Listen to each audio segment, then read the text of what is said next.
At 0400 hours on January 26, 1945, 2nd Lieutenant Audie Murphy crouched in a shallow foxhole on the edge of the Bois de Reed forest in northeastern France, watching 6 German tanks and roughly 250 infantrymen advance across a frozen field toward his position. His remaining 18 soldiers would not survive a conventional defense. Murphy commanded what was left of Company B, 15th Infantry Regiment, 3rd Infantry Division. This moment marked the final phase of the Colmar Pocket Offensive. The Colmar Pocket was an 850 square mile region in the Vosges Mountains held by Germany's 19th Army. American and French forces had been attempting to eliminate the pocket since November 1944. The Germans were fighting with desperation, knowing that if the Allies cleared the west bank of the Rhine River, the invasion of Germany itself would inevitably follow. The 3rd Infantry Division had been tasked with capturing Holtz and the surrounding forest, terrain of critical importance. The woods dominated the approaches to the German stronghold. Whoever held the forest controlled the roads, and whoever controlled the roads controlled the battle. Company B had begun the operation 2 days earlier with 120 men. On January 24,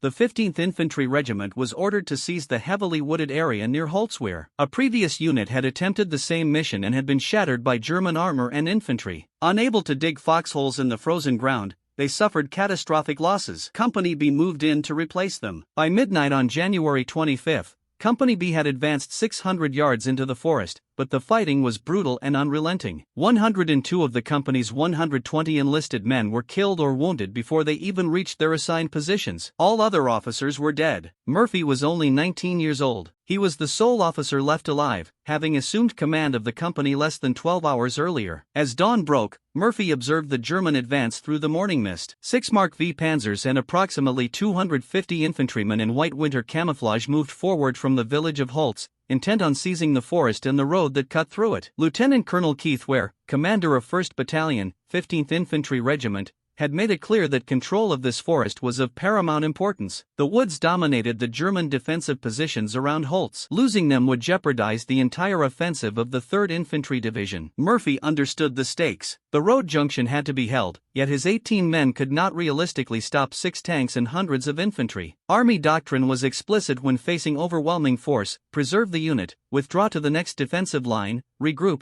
and fight another day. Murphy had learned this at Camp Walters, Texas, during basic training. Every field manual echoed the same guidance, but retreat meant abandoning the road junction, and that meant German armor would surge through the gap and strike regimental headquarters barely a mile to the rear. 2 full battalions depended on Company B to hold the position until reinforcements arrived. Murphy had contacted 1st Battalion headquarters that morning seeking guidance. The operations officer told him reinforcements had not yet arrived and no one knew when they would. The order was blunt: hold your position. Company B was on its own. Murphy deployed his 18 men in a shallow U-shaped line across a clearing, with the forest forming natural barriers on both flanks. 2 M10 tank destroyers from the 601st Tank Destroyer Battalion arrived at dawn to provide fire support.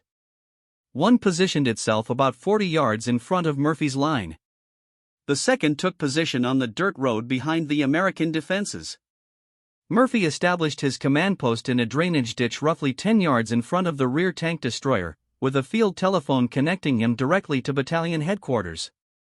The German attack began at approximately 1,400 hours. Murphy later recalled seeing the counterattack form through his binoculars: 6 tanks and about 250 foot soldiers in white suits. The distance and snow made them barely visible at more than a mile. Murphy alerted his men and grabbed the field phone, calling the artillery officer at battalion headquarters to arrange fire support. Then the battle erupted. German artillery struck first. Shells screamed overhead and detonated in the forest behind Company B, a barrage designed to pin down the American infantry and prevent reinforcement. Murphy watched as the German tanks split into 2 groups of 3, fanning out toward either side of the clearing. Behind them came waves of white-clad infantry moving rapidly across the snow-covered ground. The forward M10 opened fire with its 3-inch main gun. The first round struck a German tank at 700 yards, but the shell ricocheted off the frontal armor. The German tanks replied immediately with their 88mm guns. The forward M10 was dangerously exposed. Within 3 minutes, an 88mm round slammed into it. Smoke poured from the crew compartment as the tank destroyer was knocked out. Its crew bailed out and ran for the trees. At 600 yards, Murphy began calling in artillery corrections. Fire mission. Enemy armor and infantry advancing on our position. The 105mm howitzers of 2nd Battalion responded. 30 seconds later, shells began to fall. The first salvo landed too far north. Murphy adjusted, walk it south 200 yards. The next salvo struck among the German infantry, bodies thrown into the air. The advance faltered briefly, but only for moments. The tanks continued forward. The infantry scattered into shell craters for cover, then pressed on. Murphy fired his M1 carbine at the approaching German soldiers. The .30 caliber semi-automatic weapon had an effective range of perhaps 300 yards, and the enemy was still beyond that distance. He emptied his 15-round magazine anyway, reloaded, and fired again. The sharp crack of the carbine seemed insignificant against the thunder of tank engines and artillery. His 18 men, stretched thin across the clearing, fired rifles and machine guns. Muzzle flashes flickered along the treeline, brass casings spilling into the snow. Small arms fire could not stop tanks. The panzers rolled closer, now at 400 yards. Murphy could see tank commanders standing in their turrets,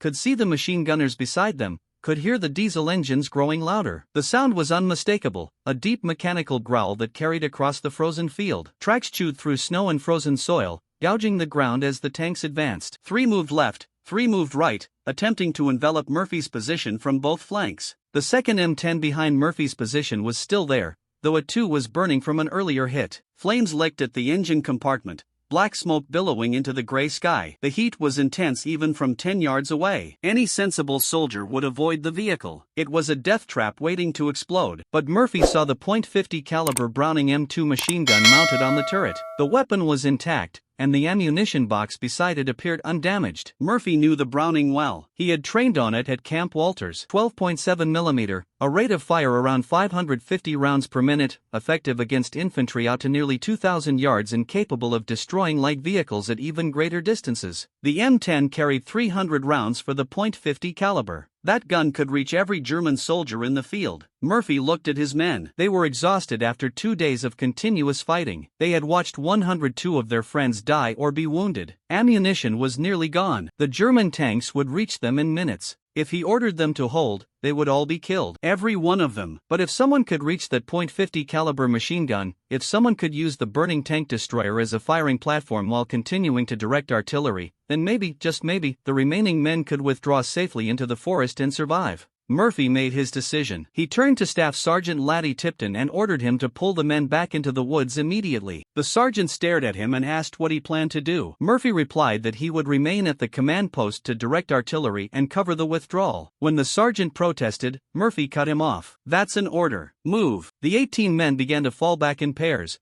covering one another as they ran between shell craters and across frozen ground toward the treeline. Murphy stayed behind in the drainage ditch with the field telephone, calling battalion headquarters and requesting additional fire missions. The artillery continued to pound the advancing Germans. Each salvo inflicted casualties, but not enough to stop them. There were simply too many enemy soldiers, and they pressed forward despite the losses. At 300 yards, Murphy made the decision that would earn him the Medal of Honor. He grabbed the field telephone and sprinted toward the burning tank destroyer roughly 50 yards behind his position. German rifle fire cracked around him. Machine gun rounds kicked up frozen dirt at his feet. He could hear bullets snapping through the air, a sound like a whip cracking inches from his ears. Rounds passed close to his head. One tugged at his jacket sleeve. Another ricocheted off a rock near his boots with a sharp metallic whine. Murphy reached the M10 and grabbed the hot metal hull. The steel was scorching even through his wool gloves. Flames poured from the engine compartment, the entire rear of the vehicle engulfed. Orange fire twisted in the wind, heat waves shimmering above the burning diesel fuel. The heat felt like standing in front of an open blast furnace. Thick black smoke rose upward, choking and acrid, carrying the stench of burning diesel, rubber, and paint. Murphy climbed onto the hull. The metal seared his hands through his gloves, the heat penetrating the leather. Pain shot through his fingers, but he held on. He swung a leg over the open-top turret and dropped into the crew compartment. The interior was filled with smoke, visibility reduced to almost nothing. Heat hit him like a physical blow. The temperature inside the turret had to be over 150 degrees. He could barely breathe. Each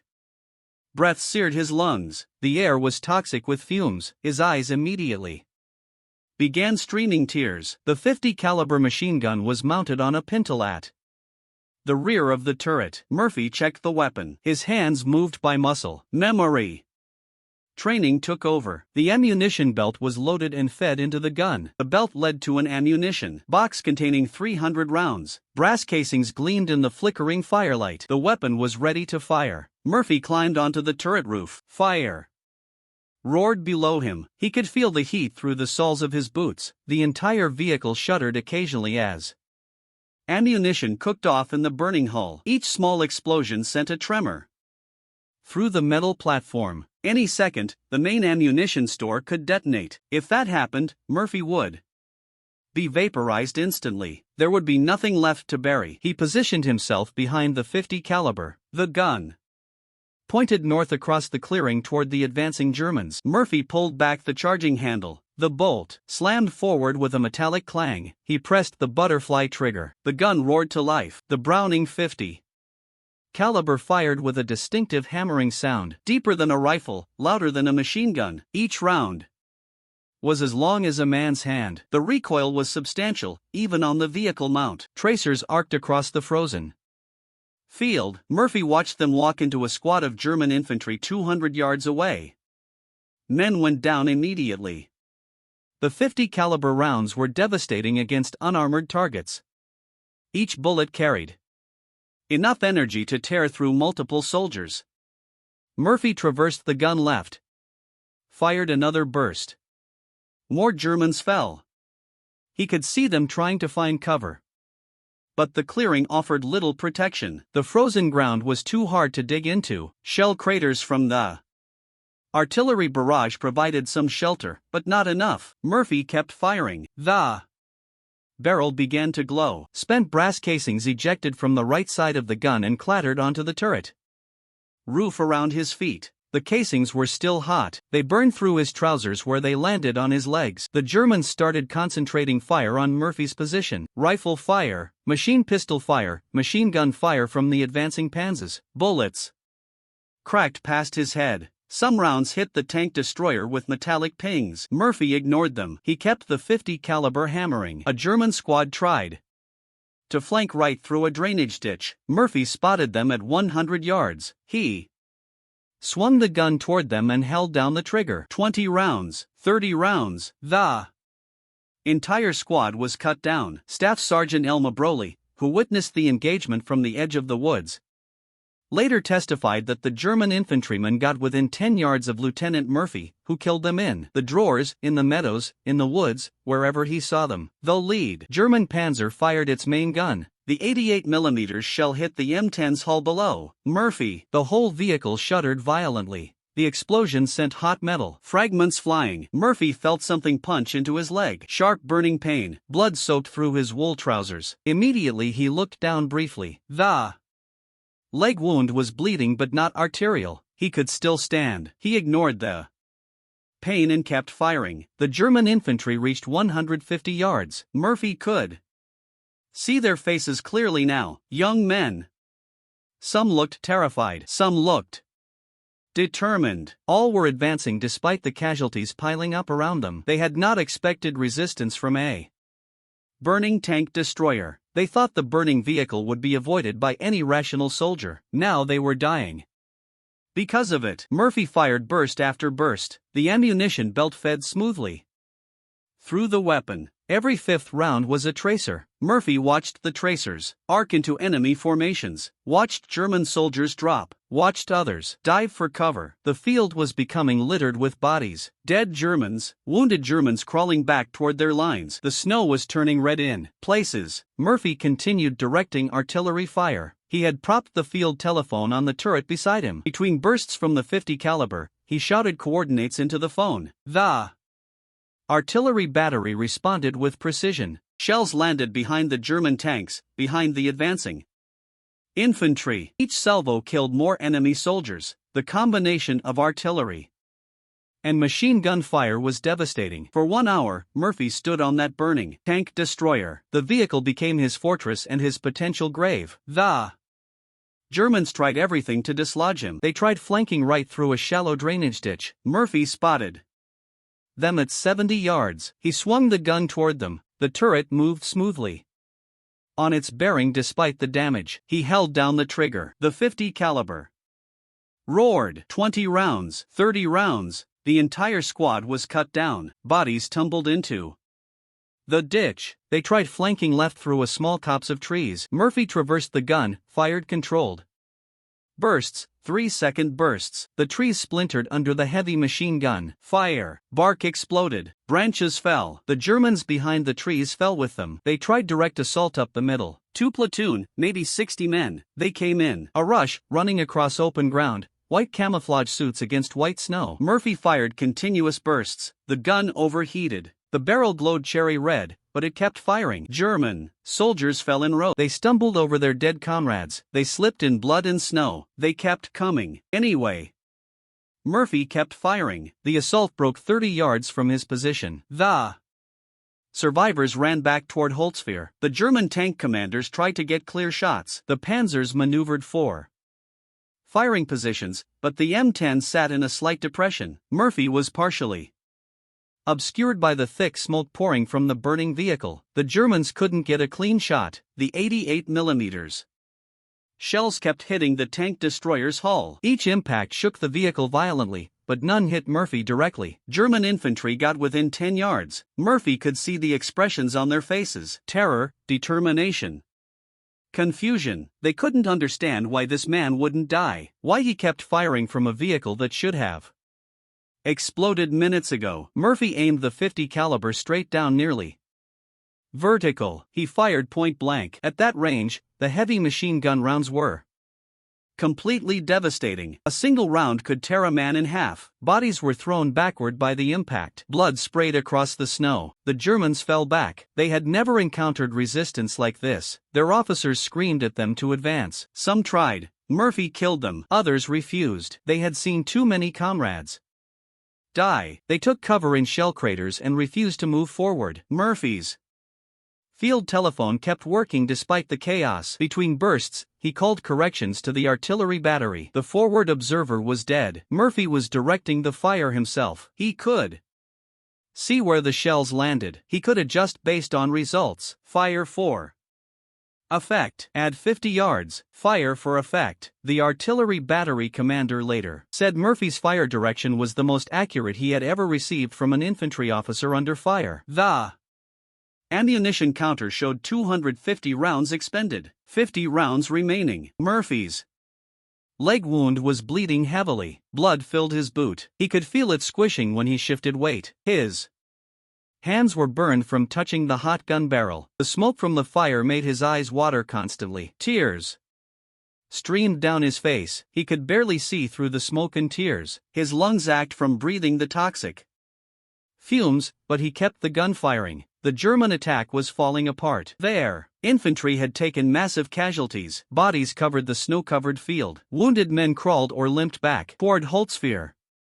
Dead men lay where they fell. The German tank commanders could see their infantry support was gone. Without infantry, tanks in close terrain were vulnerable. The lead tank commander made the decision to withdraw. The panzers began backing up. When the German infantry saw the tanks retreating, they broke. Not an orderly withdrawal, a rout. Men threw down their rifles and ran. Murphy fired his last belt of ammunition into the fleeing Germans. When the bolt locked back on an empty chamber, he released the trigger. Silence fell over the battlefield except for the crackling flames below him and distant moans of wounded Germans. Murphy climbed down from the turret. His wounded leg buckled when he put weight on it. He half climbed, half fell from the M10's hull. He landed hard in the snow. Pain shot through his leg. He looked back at the tank destroyer. The entire vehicle was engulfed in flames now. The ammunition stored inside would cook off soon. Murphy grabbed the field telephone and dragged himself away from the burning vehicle. He had covered maybe 30 yards when the ammunition exploded. The blast was enormous. The turret blew completely off the hull and tumbled through the air. It landed 50 yards away with a heavy crash. Flames shot over 100 feet into the sky. The concussion wave knocked Murphy flat. If he had stayed on that vehicle 10 more seconds, the explosion would have killed him instantly. Murphy limped back toward the tree. Staff Sergeant Elma Broley and the 18 men of Company B emerged from The forest. Broly saw Murphy's blood-soaked leg and called for a medic. Murphy refused. He said the wound could wait. The Germans were disorganized. This was the time to counterattack. Murphy organized his men. They advanced out of the forest in a skirmish line. The Germans did not resist. They continued fleeing toward Holtz. Company B reoccupied their original positions in the clearing. By 1500 hours, the battle was over. Murphy finally allowed the medic to examine his leg. The wound was serious. The medic said Murphy needed evacuation to a field hospital. Murphy refused. He remained with Company B. That night, reinforcements finally arrived. They took over the position. Company B was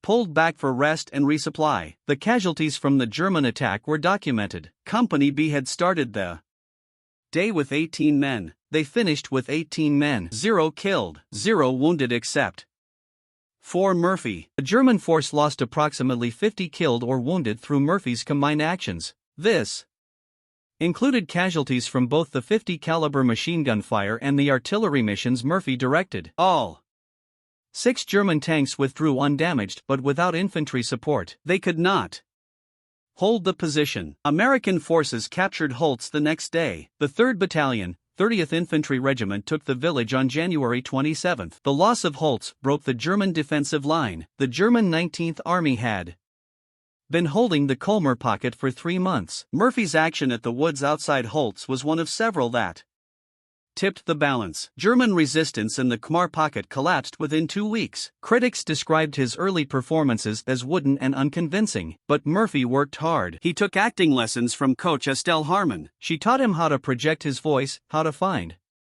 emotional, the truth in a scene, how to relax in front of the camera. Murphy studied other actors. He watched John Wayne films to learn screen presence. He studied Gary Cooper to learn understated intensity. He practiced his diction by reciting dialogue from William Shakespeare and William Soyan. Gradually, he improved. Murphy appeared in 26 films between 1948 and 1955. Most were westerns, low-budget horse operas produced quickly and cheaply: Sierra, Kansas Raiders, The Cimarron Kid, The Duel at Silver Creek, Column South, Gunsmoke. Murphy played cowboys, sheriffs, outlaws, soldiers. He was popular with audiences but never became a major star. His breakthrough came in 1955 with To Hell and Back. Universal Studios adapted Murphy's autobiography into a major motion picture with a budget of $1.4 million. Murphy played himself. The film depicted his experiences from joining the army through his Medal of Honor action. The film Holtz scene was the climax. Murphy stood on a mock-up tank destroyer and fired a prop machine gun while explosions went off around him. Director Jesse Hibbs used practical effects, real fire, real explosions. The production designer built a replica M10 tank destroyer that could safely burn during filming. Murphy later said filming that scene brought back intense memories. He had nightmares for weeks afterward. He would wake up screaming back in that burning vehicle with Germans advancing and his friends dying. To Hell and Back was released in October 1955. It became the highest-grossing film in Universal Studios history until Jaws in '75. The film earned over $6 million domestically. It made Murphy wealthy. He earned residuals for years. The film played in theaters continuously for years. It was re-released multiple times. It eventually appeared on television where new generations discovered Murphy's story. Murphy continued acting through the 1960s. He appeared in 18 more films between 1956 and 1969. The Quiet American with Michael Redgrave. Night Passage with James Stewart. No Name on the Bullet. Cast a Long Shadow. The Unforgiven with Burt Lancaster and Audrey Hepburn. 40 Guns to Apache Pass.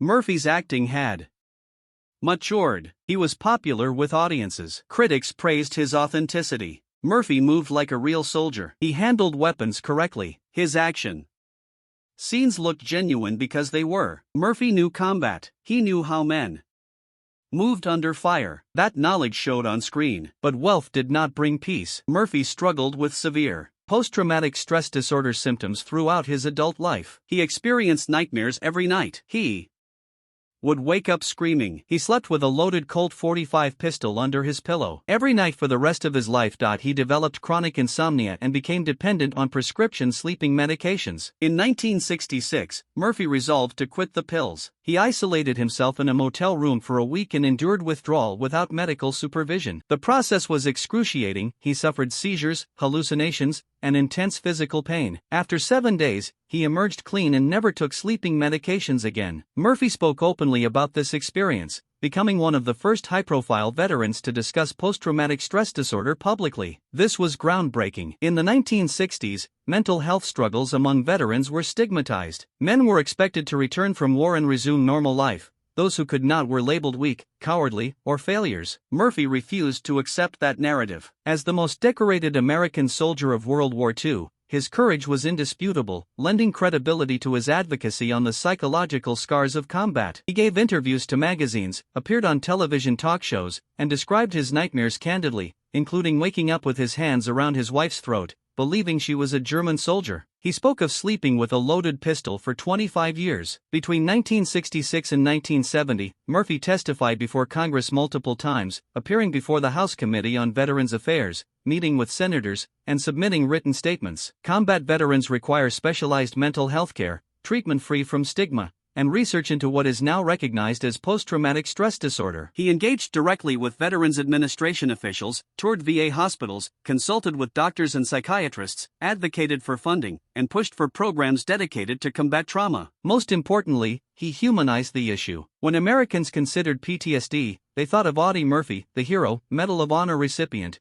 the man who had saved 18 soldiers by climbing onto a burning tank. Murphy's visibility demonstrated that needing help was not a sign of weakness. Murphy's advocacy directly contributed to the development of comprehensive PTSD treatment programs within the Veterans Administration hospital system. Although post-traumatic stress disorder was not officially recognized until 1980, 9 years after his death, his groundwork made that recognition possible. The Audie L. Murphy Memorial VA Hospital in San Antonio, Texas, was dedicated in 1973 specifically because of his efforts, focusing on treating combat veterans with PTSD. Thousands of veterans have received care there, many crediting Murphy's advocacy with saving their lives. Murphy married twice. His first marriage to actress Wanda Hendricks in 1949 ended in divorce in 1951. Later that year, he married Pamela Archer, with whom he had 2 sons, Terry Michael Murphy, born in 1952, and James Shannon Murphy, born in 1954. The marriage lasted until Murphy's death 2 decades later. By 1970, Murphy faced financial difficulties due to poor business investments and owed back taxes to the IRS. On May 28, 1971, he was traveling from Atlanta, Georgia, to Martinsville, Virginia, for a business meeting, as a passenger aboard a private Aero Commander 680 aircraft piloted by Herman Butler. Although Butler had more than 8,000 total flight hours, he was not instrument rated and had only 6 hours in this specific aircraft. Weather reports indicated deteriorating conditions along the planned route. Flying through the Blue Ridge Mountains, Butler encountered heavy fog and near-zero visibility, attempting to navigate by instruments he was unqualified to use. The National Transportation Safety Board later determined that he had continued flying into worsening weather, practicing scud running at dangerously low altitudes. Around 1,100 hours local time, the plane crashed into Brush Mountain at approximately 3,400 feet elevation, hitting trees at high speed. The aircraft was destroyed on impact, and all 6 people aboard, including Murphy, were killed instantly. Murphy, aged 45, had survived 27 months of frontline combat, earned every Valor Award available, and performed extraordinary acts of heroism, yet his life was cut short by a tragic accident. Search crews located the wreckage 3 days later, identifying Murphy through military identification tags in dental records. Murphy's funeral services were held on June 4 and June 7, 1971, with full military honors at Arlington National Cemetery. The elaborate procession included an honor guard from the 3rd Infantry Division, a horse-drawn caisson carrying his flag-draped casket, and a riderless horse with boots reversed in the stirrups, following the tradition for fallen soldiers. His grave, in Section 46, Site 366-11, features a simple white marble headstone listing his name, rank, dates of birth and death, and the Medal of Honor. Today, Murphy's gravesite is one of the most visited at Arlington, second only to President John F. Kennedy's, attracting over 100,000 visitors annually. In January 2000, the village of Holtz, France, dedicated a permanent memorial at the site where Murphy made his stand. The 8-foot stone monument features a bronze plaque depicting Murphy firing the .50 caliber machine gun from the tank destroyer turret, with German forces advancing in the background. The inscription, in French and English, honors Murphy and the 3rd Infantry Division for their actions on January 26 to 27, 1945, highlighting his heroism. Murphy's legacy extends far beyond his awards. He changed military doctrine regarding individual initiative and valor under fire. Before Holtz, the military emphasized unit cohesion and collective action. Afterward, doctrine acknowledged that a single soldier, properly positioned and trained,